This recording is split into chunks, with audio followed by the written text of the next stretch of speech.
Yeah, sure. I'm angrylanks, ABC. Checking the mic. Good luck. Hello, everybody. My name is Lat Mackey, and this is Sequence Break, episode 39, Angry Lanks. Here he is, Angry Lanks. How's it going, Lanks?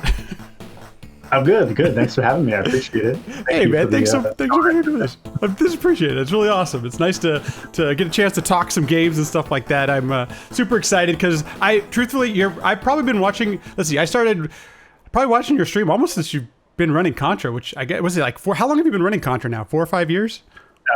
Yeah, roughly four more years, I think. I technically started in late 2015. Oh, wow. So okay. Before I was even streaming, offline a little bit, Yeah. just dorking around. So, yeah. Very cool. Quite a while. Well, I always think it's interesting kind of getting into the past and what kind of games you enjoyed growing up and influences and all that kind of stuff. Because I'm always curious, what leads you to some of these really awesome accomplishments, crazy accomplishments in some of these games. So tell me a little bit about when did you start, gaming? What was your first experiences in gaming, things like that? Yeah, so my grandfather got us a gift as a family. It was an NES, Nintendo Entertainment System console back.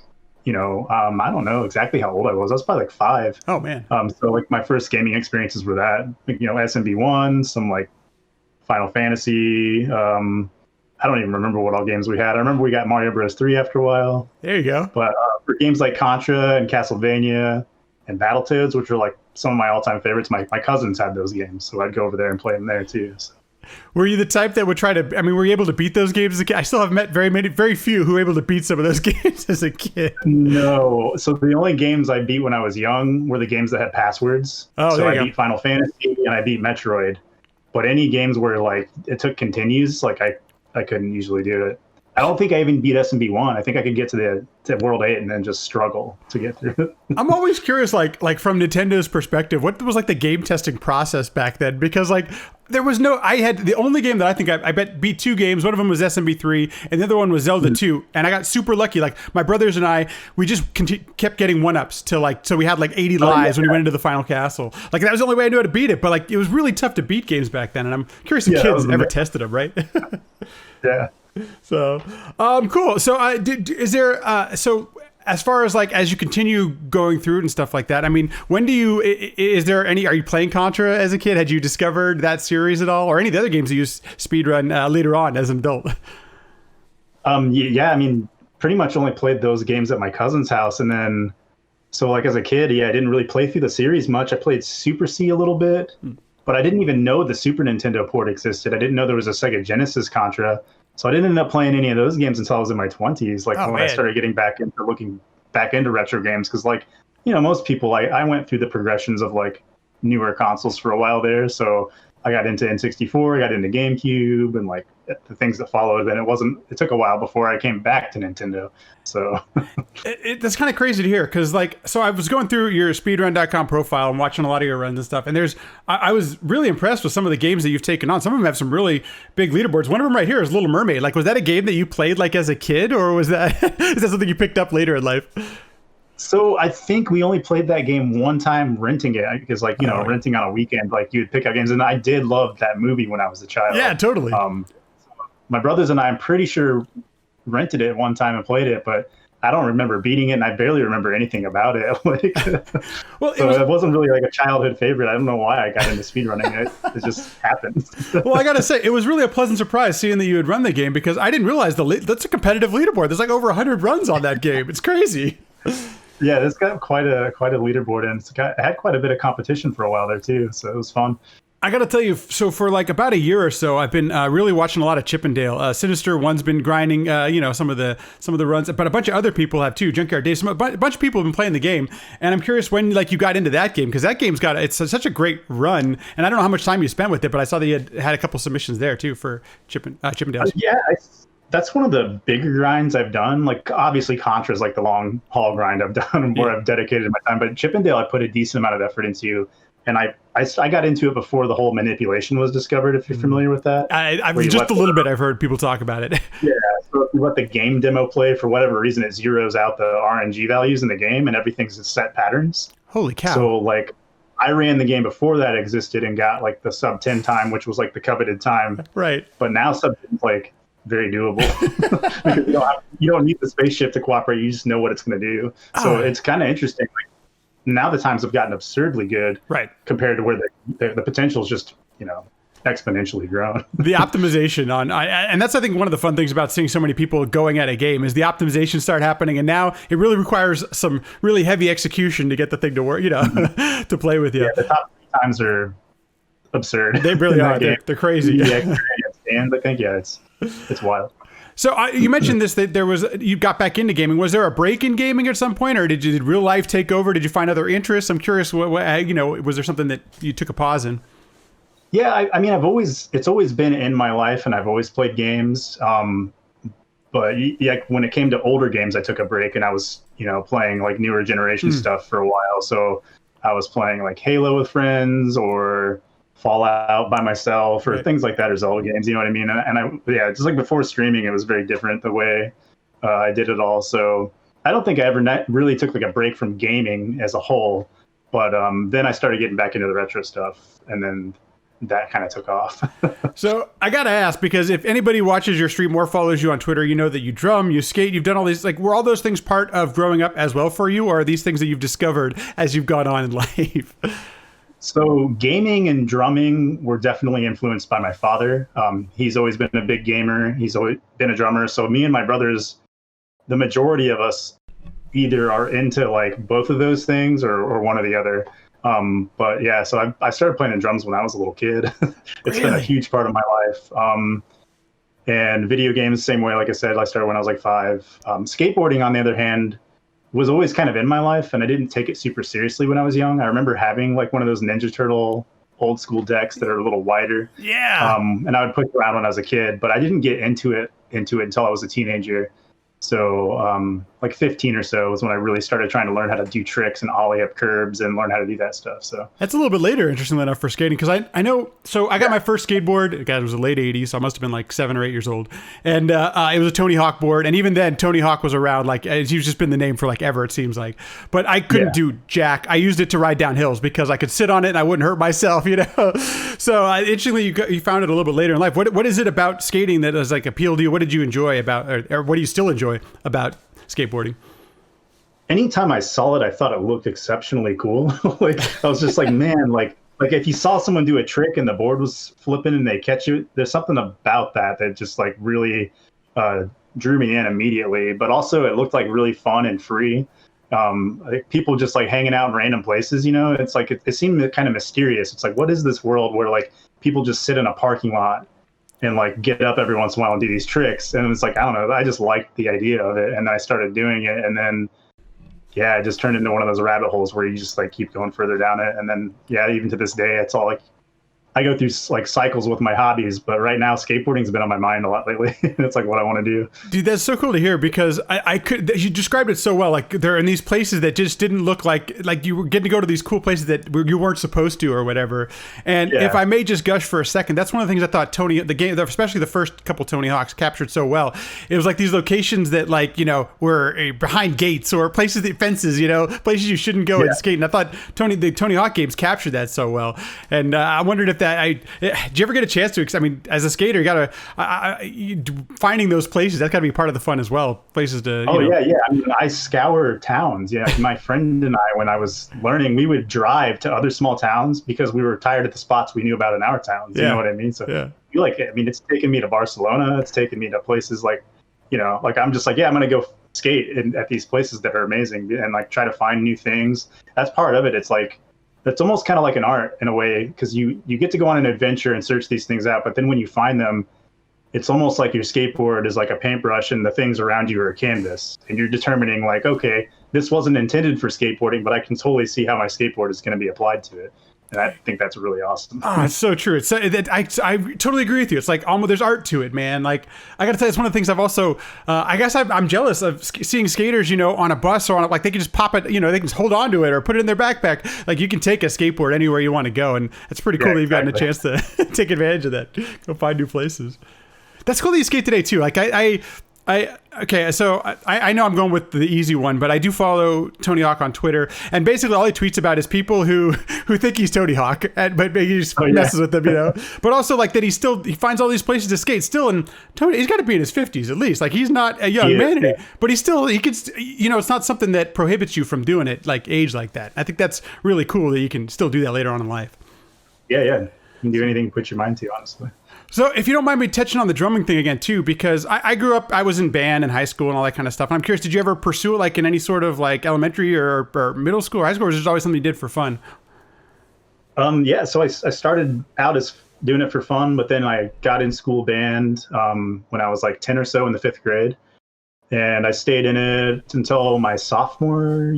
I think I quit my junior year because I got sick of being in marching band. Yeah, totally. And if you wanted to be in jazz band and concert band, you had to be in marching band. And I was like, you know what, screw this, I'm out. Like, I'm done. And then I even went to college and started taking. I went to a college that I was trying to transition to IU here in Bloomington, Indiana, where I live now. So I didn't directly get into IU because I'm a procrastinator and a slacker. So I started taking jazz lessons under this guy.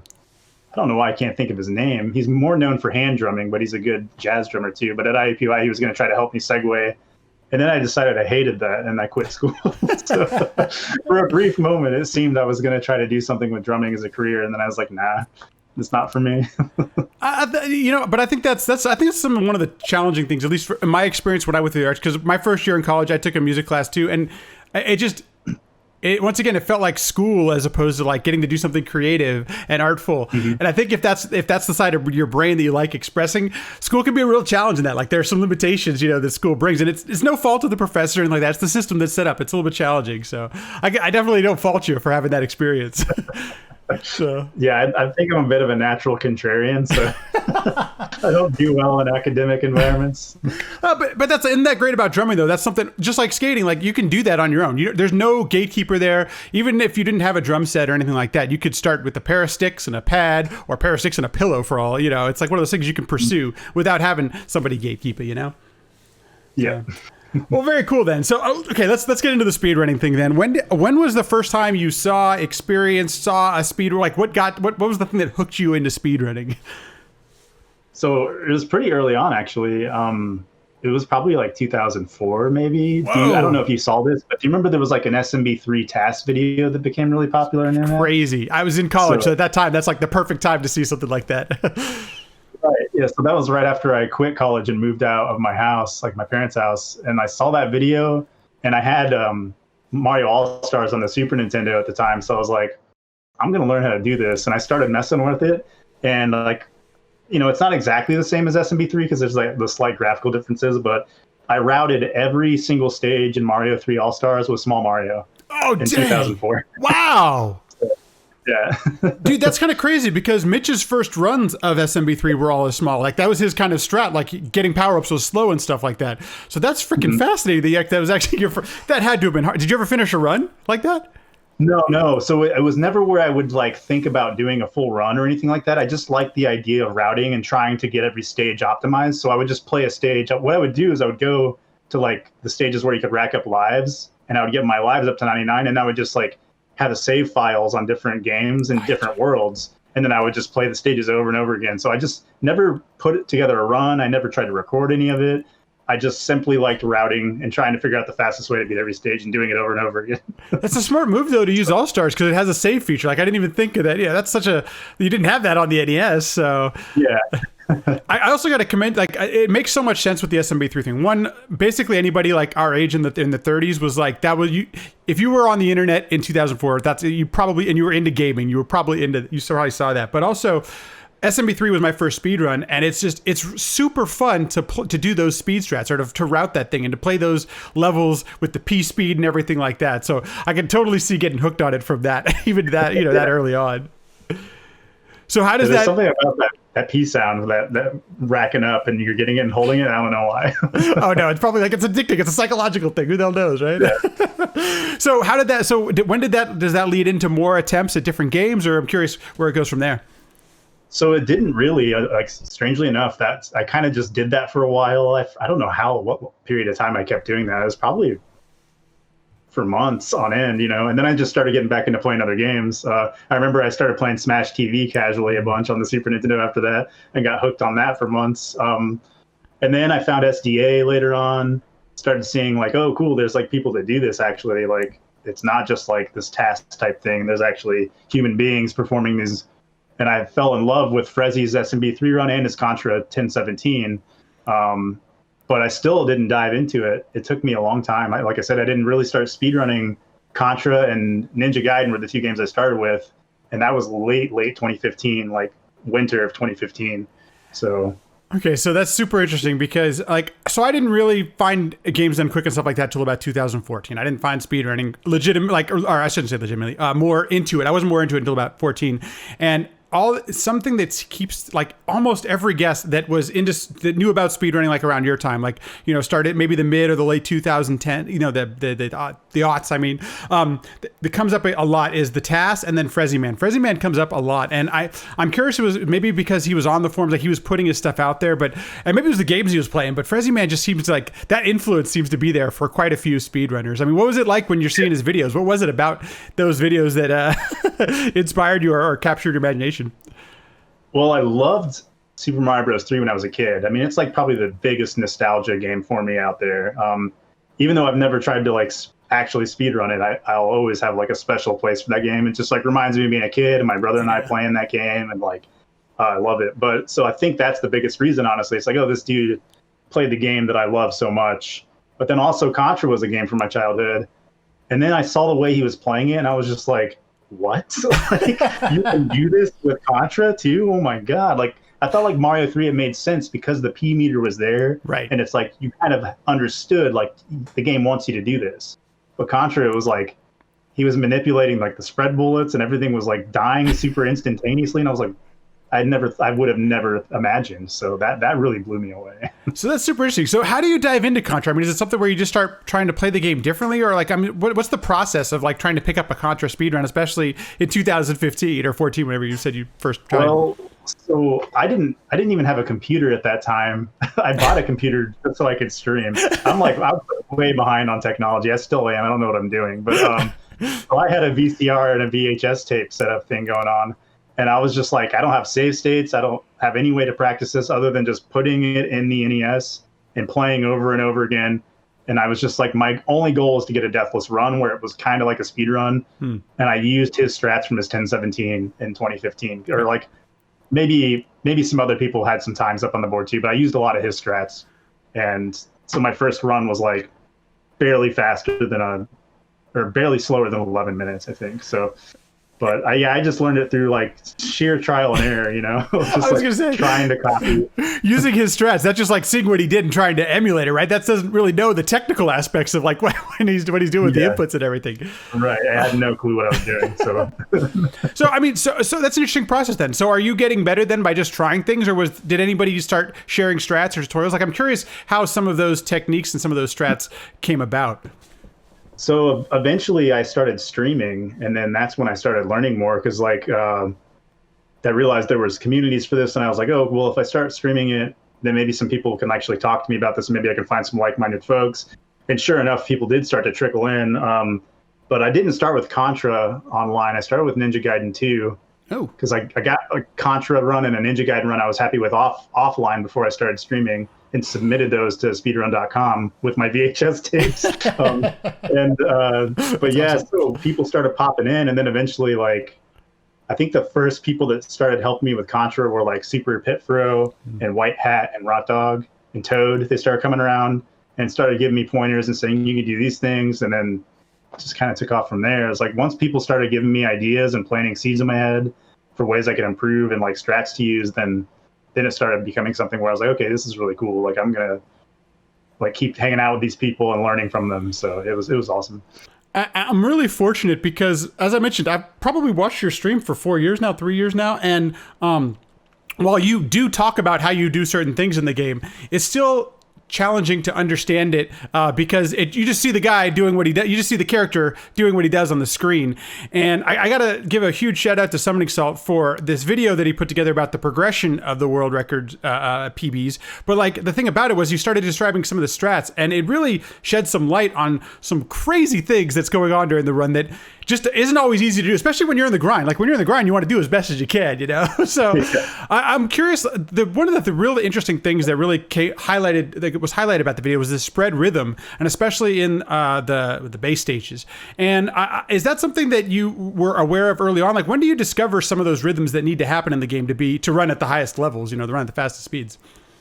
Yeah, so the rhythm was something that I figured out, like watching Frezzy's run. I could see he was doing it. I didn't know how to do it, so I learned it on my own. But being a drummer, I think, helped, because I've got a pretty natural, inherent rhythm built into me from drumming my whole life. Yeah. Once it clicked, once that feeling set in, like even in my oldest Contra runs, I was good at getting spread rhythm. Like it was always there in every room. And I never had like a problem activating it, but it wasn't fast, and that was what became part of the challenge. Was like Rot Dog pointed out, like, if you change the way you're pressing these buttons, you can get better rhythm, like a faster rhythm. And so he was like, you need to use your index finger, not your thumb. And that was the transition point for me. Because I played like everybody else, like just thumbs on the D-pad, thumbs on B&A. Now I play every single game claw grip because of that advice. Well, that's one of the things I love about streaming, because like I can hear the inputs over the stream. You can actually hear you clicking the buttons and stuff. And from a viewer's perspective, it just sounds like you're mashing. Like that's the one thing that I think that didn't click to me, because I hear this thing, I'm like, holy, this guy mashes crazy. Like I just can't believe what's going on. But how do you maybe I don't know if you can describe it or not, but how do you develop that rhythm? Is it just practice, or is there what's a good way to practice that kind of rhythm? Yeah, so the rhythm initially for me was all from my wrist, right? You can only go so fast lifting your wrist because your finger is going to come up so high off the button doing that. There's no way to keep it like on the button. Oh, interesting. So the idea is eventually to learn how to lock everything and minimize that movement. So basically your finger looks like it's not moving. Like if I have a webcam on my hands, all you can see is my forearm flex, and it doesn't look like anything's happening, but you can hear the button being pressed a bunch really fast, and it's called Vibrate Matching. Eventually one day it just clicked. It was like, okay, this is what that fast matching is. It's just me spasming my arm. And so you just figure it out, and then it hurts. Actually, it hurts really bad. Like you have to get your arm conditioned, and I injured myself doing it too much one time. No. So that's why I don't stream longer than like 2 or 3 hours at a time when I play Contra. Okay, there's so much to unpack there. First of all, real quick, like that's so interesting you mentioned the control in the arm, because I'm not a drummer, but I have worked with drummers and I know that there's control, and there's wrist control. There's all these things as you approach the instrument. It's similar to the way you're approaching the controller. You have to have some technique and some discipline to do that, it sounds like. Yeah, for sure. And the other part of that is I'm glad to hear you talk. I mean, my deepest condolences that you had this injury, because many members in our who speedrun in our community have done damage to themselves from doing something for too long. The repetitive stress, all those kind of things are absolutely real. And I got to be honest, I'm glad to see so many people choosing to do things for a less amount of time nowadays. I'm bummed because, to be honest with you, I want to watch Jarbian stream for 5 hours. Like I love watching everything that he does, but 5 hours on SMB1 will just destroy your hands. Just similar to Contra. Yeah. I don't know how people have done some of these grinds. It's did damage to you. Are you able to do that without pain nowadays, or is it kind of left irrevocable damage? No, it's fine now. I mean, I think I have lots of injuries in my elbows anyway from skateboarding. I think they just kind of flare up. But yeah, I mean, I basically gave myself tennis elbow playing Contra, because I just locking it and mashing, and I was doing 4 hour, 5 hour grinds some days, and I just realized that's not even worth it mentally to me either. I feel my brain feels like mush after 3.5 hours. I just don't see the point. It's just I don't have that kind of mental endurance for gaming like some people do, so it's not for me. Some people are amazing at it. Well, and I think that's one of the things too, dude. I have learned that, at some point you're going to get the physical skills to do something. If you keep doing it over and over again, you're going to get that. It becomes a mental game, and being able to focus for however long, even a 10-minute speed run, you got to be able to focus for that entire time. And it's doing that for hours and hours straight not easy. Yeah, exactly. Totally not easy. So I mean, one of the things I've noticed is you keep returning to Contra. You may take a break from it. You've run a bunch of games now at this point. Is there like an end goal in mind, or is it something that you enjoy occasionally revisiting it, or what? How does that work? Well, so I had an end goal in mind. I always thought 948 was really nice, which is what the time is now. But that was based on the strats at that time. I always have this like idea of what I think would look like the perfect for lack of a better term, right, Contra run. Like the things I would like to see in it. And 948 with the strats that existed before was it. And now I'm like, well, that waterfall strat's like a little faster, so maybe 947 should be. So I don't know. I feel really good about the 948. I'm super happy with the run. It's actually, when I watch it back, I realize how well I executed things. Like during the run, I had like questioned the hanger, but when I watched it back, actually I played it really well. So I'm kind of just chilling right now. That's okay. That's totally fine. Yeah. I'm sure I'll come back to that grind at some point, like you said, because I tend to, but I'm okay with it for now. There's there are a fair amount of milestones I remember from watching some of these different grinds, and I'm showing some of the PBs on the stream right now, and one of them is the breaking the 10-minute barrier, and that one felt like a pretty big deal too. And I'm curious if there was any other milestones or runs that you've had that you just remember being, oh man, this felt like we broke a plane, or we moved the game forward a little bit.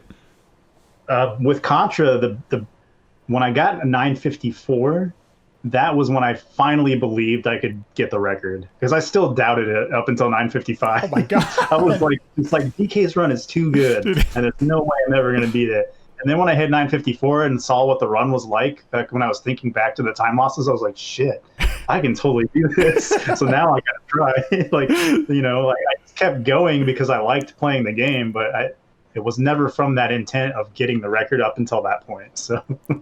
I think it's pretty cool. One of the things I think we've been fortunate too is that there's a bunch of ways to run Contra. Like, yes, any percent is the standard way a casual gamer might play through the game or whatever. But I'm also highlighting some of the co-op runs we've had, the low percent runs, and all of them just seem to offer quite a bit of variety for a game that seems simple on the surface. And I'm curious if one of them is the co-op run with Rot Dog, and then do you have a category that you're particularly fond of more than the others, or do you just like playing it in all these different ways? I think I'm pretty much fond of the any percent category more than the others, but well, honestly, no. You know what? I'd say any percent co-op is probably my favorite to do.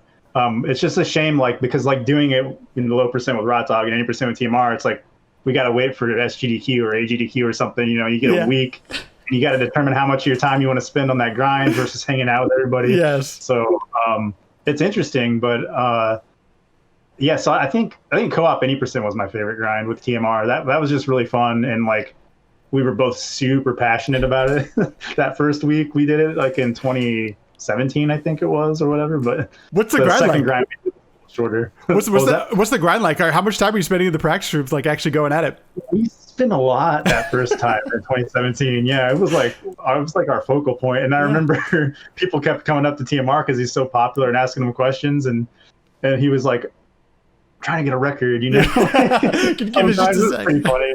He was always nice about it, but you could tell he was like, I need to do this. Well, that's one of the things I've appreciated though. And I maybe because we all speedrun and stuff, the respect level is super high. But I'm trying to remember if it was 18 or whenever the one was. I was watching. I think it must have been you and Rat Dog grinding it out in the practice room. And you want to do good. You want to put on a good show. You want to have a good show, and at the same time, you've got a chance at world record. Anytime you get two good runners running a game, you have a chance. So and you've learned the strats and stuff. So I appreciated and respected the hell out of it, just seeing you guys grind away in the practice room. Yeah, it's super fun. I guess there's, it's one of those. I've started now watching. Was it Super C you were just grinding through recently? And when did you decide to venture off or try something different in some of the other? Maybe it wasn't Super C. Is Super C the other NES Contra game? I'm drawing a blank here. Yeah, it is. So what makes you? Do you enjoy some of the other Contra games in the series? What's your experience with those? Yeah. So I actually ran Contra 3 briefly before I ever did Super C. Oh, cool. And that game's infuriating as a speedrun. I wanted to do it on hard mode because I was like, well, that's the full game. You get the full ending and all that stuff. I'm kind of a classic purist type. But so God, it really drove me nuts. And I didn't really have the best save state approach because I just had one of those like little knacky tech things where the goes in and you get one save state. So I set a goal for sub 15, and out of nowhere I got a 14:59 one day, and I was just like, all right, that's good. Like I'll take that because that game's trolly beyond belief. And now that I think of it, Super C is also incredibly trolly, but I've learned to have more patience with trolling games. So like Super C doesn't bother me as much as Contra 3 was at that time, but I do wonder which is actually worse. I gotta say, I'm like, good. Oh, go ahead. No, go ahead, please. Super C, I really love that speedrun actually, as trolly as it is, and as much as it can piss me off. I really like the run and I like the strategies in it. It's just you get overwhelmed and swarmed by enemies and you just have to reset sometimes. I got to tell you, as a viewer, it's been really fun to watch some of those grinds because, every 90 seconds I go, fuck, reset. It's like, it's just inevitable that there's going to be some bad words, there's going to be some anger, but, in a trolley reset sort of way. I mean, you're still enjoying the game and everything, so. Yeah. So let's talk about some of the other speedruns because as I mentioned on screen, right now, Chippendales is playing. We showed a little bit of Little Mermaid earlier. What are some of the other speedruns you've done that you've really enjoyed outside of the Contra stuff? I really love the Karnov speedrun. Oh, dude, yes. And I know that game's hit or miss for folks, but I genuinely think it's a fun game casually, and I think the speedrun's super unique because all you're focused on is how the screen scrolls. So you want to get Karnov like to the front of the screen and think about how it's going to scroll afterwards. It's just like very different from, even though it's a platformer, it's like you're doing all these weird movements and like you're optimizing these things that are just like, I don't know, it's not like other speedruns, and I actually really enjoyed it. I know on the surface it's kind of hard to like decipher one person's run versus the other. They almost look exactly the same. They really do. So unless you like really dig into the strats, you can't appreciate it all. But I like that speedrun. I think it's super fun. Another one that I think is really fun that I should get back to is Jackal, actually. But that was like one of the oldest PBs I have like on the board. Like I didn't grind that game or anything. I just did like a few hundred attempts and then just kind of moved on. But I think I should come back to that sometime. Jackal's an interesting game. I haven't beat it yet, but I've played through it casually. It's super fun. I think it's a bit underrated or it gets lost in the shuffle because of games like Contra and other games that, were a little bit more popular and stuff like that. But it's a really fun game. And has a great soundtrack too. Dude, yes, absolutely. What was like one of the first runs you did after your first initial attempts at Contra? Like, what was the next game that got you interested? Contra and Ninja Gaiden were definitely like the intro games for me. I kind of started running those around the same time, and I got actually early on. I was more into Ninja Gaiden as a speedrun for whatever reason. Like something about that speedrun really appealed to me. And then I moved on to Ninja Gaiden 2. Which I also didn't grind for very long, and I really should come back to it. But that game is technically difficult. Like it's just like high input execution all the way through. There's like not a moment to relax. I've really struggled with the mechanics of Ninja Gaiden, and I'm curious is that part of the challenge for you or the fun for you? Because I just the mechanics of actually how to control the character, and I'm wondering because it's definitely different than Contra too. I'm curious if there's any correlation there, or why you think you maybe latched onto those games, the Ninja Gaiden games. I think I latched on to Gaiden because just like the way the speedrun looks is really nice. Like it just looks interesting as a speedrun. I like the idea of the damage boosting off the birds and those types of things. But then when you get down into like the nitty gritty details of like the super technical speed strats, like ladder climbing and slash cancels, I actually start losing interest in it. Like from my perspective of actually trying to do those things. It's great watching other people do them, but man, those ladder climbs are so hard. I don't understand how people get so good at them, and I don't understand how they have the patience to. I don't have I just can't comprehend it. That was the biggest, just in the casual playthrough, climbing up a ladder was so frustrating to me. Like if I had to jump off to another wall or jumping up the ladders, I still haven't figured out, like my brain for some reason doesn't click over it. I'm right there with you. It's super sophisticated, complicated stuff. Very tight input window versus, and like when they're doing those actual ones where they're climbing the ladder and hopping, Yeah. It's just the most precise thing, and everybody that's like a top runner, they look like a task doing it. It blows my mind. And you're right, it does. It looks awesome when that's I think what's so fun about the Ninja Gaiden runs is that they're really fun to watch, but holy crap, they're hard to pull off. Yeah. So I'm sorry, I interrupt you. So some of the other things after the Ninja Gaiden and the Contra runs, I'm curious. Yeah, I just like started following around games that were I'm attracted to games that are short just by default. It's just like, okay, it won't take me long to learn this. So I learned Trojan. That was another game I loved when I was a kid. My uncle had it, and I just thought it was cool. And in fact, I couldn't remember the name of it for the longest time, and got super excited when I finally learned, oh, it was Trojan. That was the game. But yeah, and Little Mermaid, that grind I got on for a while. I got pretty hooked on that, and I did have the record for a while there, actually, technically. Your PB today is still the world record. I mean, it was the world. I'm sorry. When you got that PB, that was your world record. That was a world record run.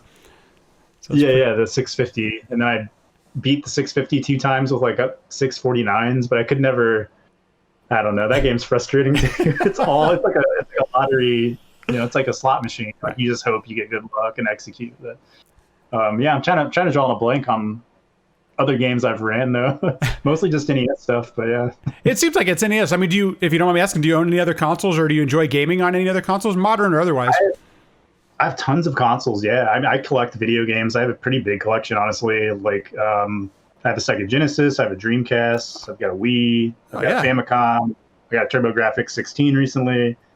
It's mostly Nintendo consoles. Like, I have all the generations of Nintendo basically, but I don't have Wii U or Switch. No. So. I can skip the Wii U, but at some point, maybe check out Switch. I forgot to ask you about this because most recently you've been grinding Contra J as well, and I'm curious: are there any differences between the Japanese version and the American version? Yeah, so there's quite a few actually. There's graphical differences. You'll notice there's color palettes that look differently. Some of the rocks and designs are drawn differently, even, and some of the backgrounds that I use as visual cues, they actually look different too. So it's like made me have to re-cue things in the J version. Yeah. It's actually also more difficult. The J version is like a second loop of the US version. And if you know anything about those loops, more of the backpack guys spawn, some of the turrets shoot more bullets and things like that. So yeah, J version has more of the backpack guys running around. So it's a little more trolly. If I remember correctly, there's some differences in the boss HP too. Between the versions, so that's why they can't really be like the same run at all. And then also there's cutscenes in the Japanese version. That's why it's so much faster than the US version. So like normally in the US version, every time you beat a stage, it flashes like jungle, and there's like the score flashing on the screen or whatever, and that lingers for like 3 seconds or so roughly. So in the J version, you actually get this cutscene with like Bill like on a walkie-talkie calling him back to base or something. And you just mash start and you don't see it. And then so you just start the stage immediately. So you don't get that break in between. It's just immediate. And it's like 24 seconds faster, roughly, according to Mr. K. So, Tasser, Mr. K. Yeah. That's anytime there's any type of theoretical thing, you gotta think of Tasser somewhere. Doesn't work. That's really interesting. I'm wondering always why those kind of localizations, why some of those things change, because cutscenes are pretty cool, especially in NES. That's a nice way to break up and feel like you have a little more content, stuff like that. Was the J version, was Japanese version the first one? Was that released before US? Yeah, so the J version came out first, and the reason we didn't get all the snazzy stuff with it, we didn't get the cutscenes, and some of the backgrounds have animations too in the J version, like the jungle, the palm fronds are moving, and the snowfield has snow. But they had like an advanced chip that they used in the cartridge, and so they didn't want to like mess with that, and so they just kind of put it down and did the basic. So that's why we got what we got. It's so funny how often a lot of it doesn't surprise me. These are companies, they're businesses, but how often those kind of things come down to business decisions. Yep. Totally understand. Like that's what you're trying to do when you have a budget and everything like that. So yeah. You touched upon this earlier, and I did want to ask about it because I did notice that a lot of your speedruns are slower runs. I'm sorry to say slower. They're quicker. They're quicker runs. They, not many of them go over 15, 20, 30 minutes. And to be honest with you, that's the same way. That's the same with me. I've rarely tried in a speedrun that's gone over 30 minutes. Why do you think that is for yourself, that your runs tend to be the shorter runs? I think it's just really nice to not have to like learn too much. You know what I mean? It's like you can just, I think it's easier to optimize something that's short, even though it like becomes more optimized because more people are interested in it. But it's just like, okay, I can learn this super fast. Like Super C, for instance, when I learned it, now that I've gotten used to save state practicing and have like become more of a seasoned speedrunner, I understand how these things work. And I just spent like 6 hours offline learning the game. And then from there, I just started running it. So that's, you don't have to invest too much time. And I like that. You brought up a good point then. So like, I mean, nowadays, do you have like a process? Do you just play the game over and over and over again? Or do you break down save states and, work on individual segments? Or what's your process nowadays as far as learning a speedrun? Yeah, when I before I had save states, my process was just like, I don't have a choice. I don't have save states. I guess got to play whole stages or like whole games depending on what they're like. But now I make individual save states for every level, and I make like checkpoints. So I'm like, this is a segment I want to practice. This is a segment I want to practice. I want to watch like top runs. Usually, like I won't watch the world record right away. I'll usually watch someone that's like top 10 and like look at different strats and determine which ones make sense to me. Pay attention to their movement, find visual cues on the ground or like in the backgrounds, and then I'll just strategize from there. And I just script things out of my own way that make sense to me based off what I watched, and I'll add my own flavor to it or whatever. And I'll just drill it over and over again. And then when I feel like that stage makes sense, then I move on to the next one. So that's a really, I think that's a really interesting approach. And I'm curious I'm always wondering if that's because you've kind of had a history now with speedrunning. Runner Guy was on a couple episodes ago, and he was talking about how segmented runs were one of the more popular ways of sharing speedruns just 10 years ago or so. And we don't see them as much anymore, but there's something really, it works really well for learning a speedrun is doing segments and things like that. And it sounds like that's somewhat the way you do it with the save states. It's a really smart way to break it down. It seems like make it easier, smaller chunks. I play a lot of my games on the TurboGrafx 16, and we don't have save states yet for our console. So I got to imagine once you finally had those on console, that had to have been a game changer. Oh, for sure. I always think back about those time, and I'm like, man, we didn't have EverDrives until I don't know when the first one was, but definitely folks in the SDA times did not have save states or anything like that. So you were playing the whole game. That you had to. Like, how else do you learn it? I think some of them used emulators to practice save state stuff, but then you have input lag, and you got to readjust back to the. Yeah, so it's complicated. It's the worst. I love it. I'm glad the emulation exists, but like it's not like practicing on console. It's just not the same. It's makes it really challenging. Any other games that like maybe you want to speedrun in the future that you haven't had a chance to spend any time with yet? Yeah, so I actually, for a period there, I was getting really burnt out on Contra, and then I was thinking it would be fun to learn Zelda 1, which is way longer and way different than anything I've done. That's a very cerebral speedrun, so I don't know how well I would do with it, honestly. And then I actually started learning it. I got help from JSR, and he made these tutorials and linked them for me. And I had started learning stuff before that, and I think I learned Palaces 2 and 1 because I was going to do 2 first, no blue ring.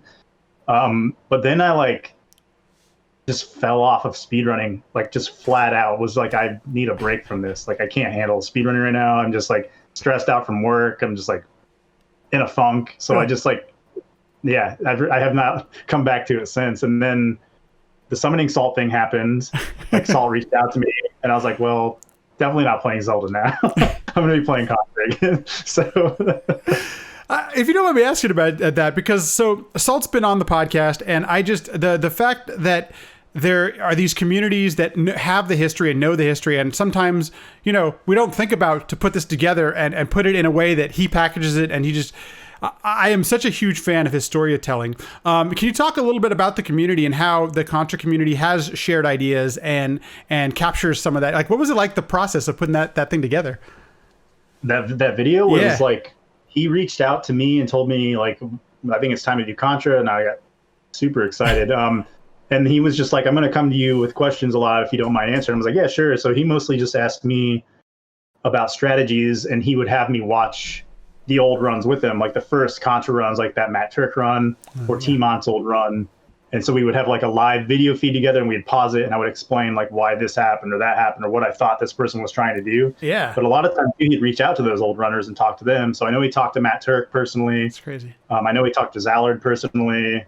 Pretty sure he talked to Mr. K and DK. I don't know who all he talked to. Right. I didn't talk to any of those people during this. I only talked to him. So I didn't know what he wanted in terms of those guidelines. So I was just very hush hush. I didn't say anything to anybody. I was like, I'm just going to talk to Salt, and that's going to be it. But yeah, That's so cool. So then, that lends itself back to the Contra community itself, I think. And what's it, if you don't mind describing it a little bit about the community itself. It seems like there's this open dialogue, or at least there's communication happening between the tassers and the runners. And what's the community like?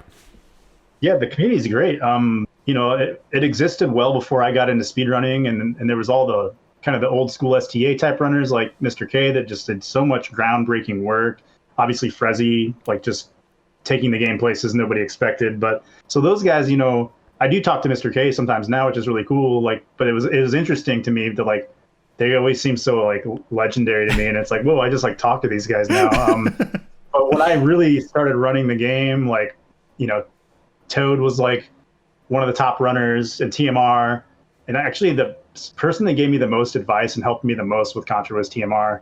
He was like super straightforward and super critical, and like in the best way, you know, like, why are you doing this? Don't do that. That's wasting your time. Do this instead. And I was like, okay, cool. Like, I'm down to learn all this stuff. And he really broke down things about global timers for me. And so like everybody's super helpful. And yeah, like, I mean, like I said to you early on, like Rot Dog and Pit Fro and White Hat, those guys like advised me on some stuff too, like the waterfall route and things like that. So yeah, community's always been cool. That's one of the things I think that's so cool about picking up a speed run is, and this you mentioned, because I've had the same experience, like you watch somebody's like what you think is this amazing run, and then when you start playing the game, they want to help you out. Like almost, that's one thing about speedrunning, especially the retro stuff, like a lot of the stuff we run. People are very passionate about their games, and they love seeing other people play them. You know, they love the competition. They love all of those aspects. Yeah. And so it first of all, it doesn't surprise me that all those people were totally down to chat the game and stuff like that. But then secondly, how cool. And I really appreciate about the speedrunning, that aspect of it, how much we all care about these things and how much we're down to help each other out. I also think that, like you mentioned, TMR's kind of like, I don't want to say no nonsense, but like very direct. And there's sometimes when you're trying to analyze your own performance, like that really direct input is like invaluable. You can't put a price like on how much it helps, like somebody being really like, it's so we get stuck in it when we're grinding it. Like it's sometimes tough to see, what are we doing? What the hell am I doing wrong? For to have somebody be able to identify it. Oh man, it couldn't be more helpful, right? Exactly. No, totally cool. I'm glad to hear too that you did get back into it, because I know that basically almost anyone I've ever met speedrunning finds it can at some point, if you grind it out, will become a grind. You know, like it mentally takes a toll, dude, for real. And I have heard now almost anybody who's been on the podcast talks about taking a break and how much that helps and how much it makes you appreciate it once you come back to it. Did you have anything like that when you took your break from it? Certainly. I mean, breaks are so important. You don't even realize sometimes how much you've dug yourself into like this mental rut with a game. You even develop bad muscle memory patterns sometimes, and you have to break yourself free of all that. And if you want to like have fun, yeah, what's the point? You know, like it should be fun, right? Like you shouldn't be driving yourself crazy. So yeah, sometimes you just need to take a step back, and it's like the game is always going to be there. Maybe somebody will beat your time. It's not a big deal. Like, it doesn't matter, happen. You know, there's one thing that's inevitable. The time does not last forever. Exactly. So it's just like, don't worry about it. Give yourself the break you need for your own sanity, you know, for your own mental health. Like, be good to yourself. I know, you know, there are full-time streamers and people who do speedrunning full-time for a living and things like that. And even them, I see, them take breaks, and the community is fully supportive of that. Like, we'd rather see you excel at the game than like just completely get crushed by it. So I think it's good. Breaks are good. One of the things I always appreciate, and I heard Lack Attack talk about this. I was on a panel with them, and he said, this has always been kind of the way he gets away from. He has an 8-hour day job, and this is the way he steps away as the speedrunning. I think to approach it that way, like as your fun, as your leisure, really helps early on. That's what makes me enjoy it. You know, it's like it's my time to relax and stuff like that. So. Totally. Tell me, if you don't mind speaking a little bit about the streaming thing. You mentioned why did you end up deciding to speedrun some of your speedruns as opposed to continuing the offline stuff? I thought it would be fun to just like find other folks, like I said, you know, that were like online, but also like I didn't know what to expect. It was like a whole new thing for me, and I didn't even know how Twitch worked. Like, I didn't even like pay attention. You know what I mean? Like when I started streaming, I thought SDA was where you went to submit world records. Right, totally. But yeah, the transition just kind of happened out of curiosity more than anything. I was like, I wonder if I do this, if anybody would even want to watch. You know what I mean? Like, yeah. Because I didn't ever expect to get any amount of popular in any way. I thought it'd be cool if I met like 3 people. You know what I mean? So I just wanted to find people because nobody in my town that I knew of was interested in this stuff. I didn't know anybody on a personal level. And I just really wanted to find like-minded people, so that's why I started doing it. Dude, that's so smart, man. I wish I would have understood that aspect of it earlier on, because within the first couple of months of running Bonks, I found 3 or 4 other people who were into the game as well. And I got to tell you, just finding anybody who's in, because I don't know if you had this experience, but a lot of my friends don't play games. It's not their thing. It's totally respectable and stuff, but they sure as hell weren't going to play a bonk game on TurboGrafx-16. So it's like, so just finding somebody else who was interested. I know we can criticize and rightfully so. There's a lot of things that sucks about Twitch and things like this. But one of the coolest things is, to your point, like finding a community that's into the same thing as you are. And that's one of the things I'm so thankful for live streaming. It sounds like you had a similar experience. Yeah, it's not that Twitch itself is awesome. It's that there's cool people on there, right? I mean, it's a platform and it's there to make money, which to me, money, things designed to make money are never coming from a place that I agree with or that I admire. Sure. But the fact that there are individuals on here sharing their like knowledge or sharing something entertaining or a part of themselves, that's cool and that's fun. So that's why it's so irresistible. And I'm glad you brought that up because recently, in fact, the world record has you wearing a mask in it.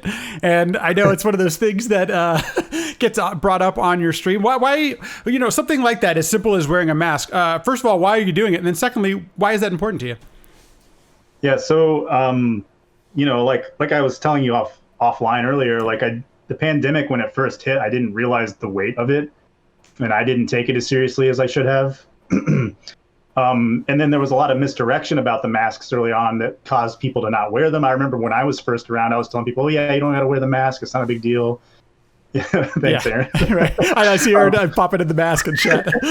And then, so like, once I learned like, okay, this actually makes a huge difference. And there's all these other cultures that have always worn masks. Well, maybe not always, but for a long time, like where I went, Japan, everybody there was wearing masks anyway. And even before a pandemic, people wear them consciously, thinking about others, trying not to get them sick. And I really like that idea of collectivism over the type of individualism that's pushed here in the States. Right. So I started thinking about it and I was like, well, I'm really serious about all this now. And I try to socially distance and I try to wear my mask because I think both of those factors are truly important. I think you can't just do one or the other. You got to do both. But I wanted to show that on the stream. I wanted to show that it's not difficult to do.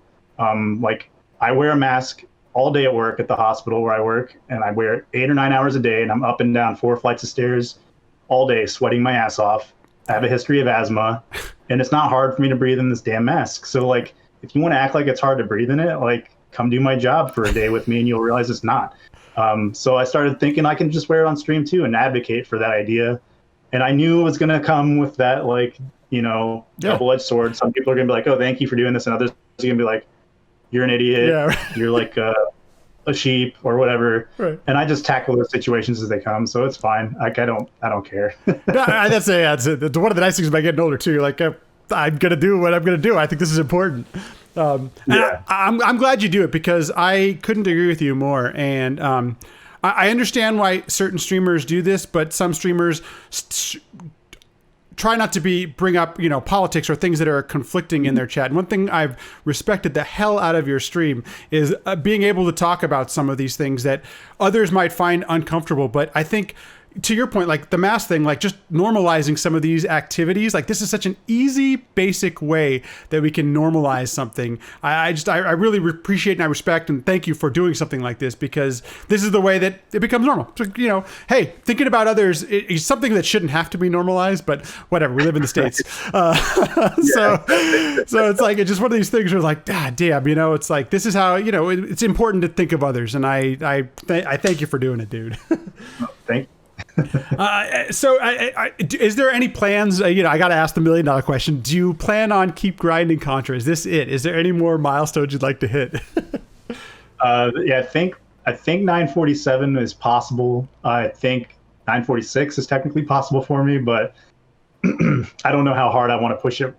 For now, I'm super content with the 948, like I said. So nice. I think I'm going to relax on Contra for a little while at least. So I'm still going to try some J version record attempts here and there and some Super C.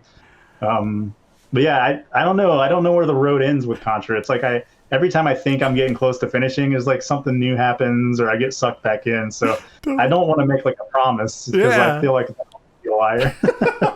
No, exactly.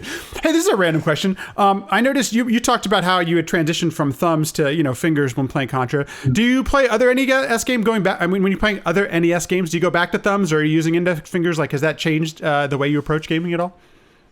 yeah, once I started doing the index mash, I really liked the independent finger like movement on the buttons, and so I was like, I'm doing this on every game now. Like so every speed run that I have on a leaderboard is claw grip. The only game where I switched back to thumb at all is actually the first Ninja Gaiden, because I never learned the one-hand mash technique where you have to hit down and B at the same time and jump, because that looked just so annoying. Yeah. So I just did it with my thumbs, and I still like I'll play Ninja Gaiden claw grip the whole way until the Jackio fight, and then it's thumbs. It's so funny you mentioned that, because that's actually it's not something that I hear talked about, or at least I didn't when I started speedrunning. But when I switched over to claw, I noticed I could do things that I couldn't do before, and because it wasn't comfortable at first, I was shying away from it. But I noticed that my runs got a lot better when there's something about the index fingers, and I'm not sure what it is, but you can do a lot more with them.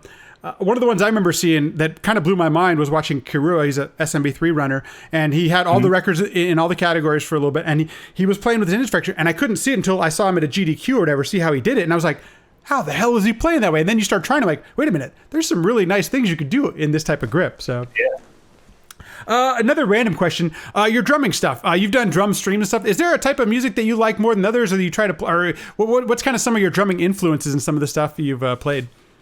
Some of my early drumming influences was stuff that my dad listened to. Oh, nice. So he was listening to a lot of Jimi Hendrix and Rush and things like that. Yeah. So that definitely had an influence on my style. But I personally don't like Rush very much. I know I'm kind of like not a common drummer in that sense. Yeah, like, no, we can stop this recording now. That's fine. I know, just kidding.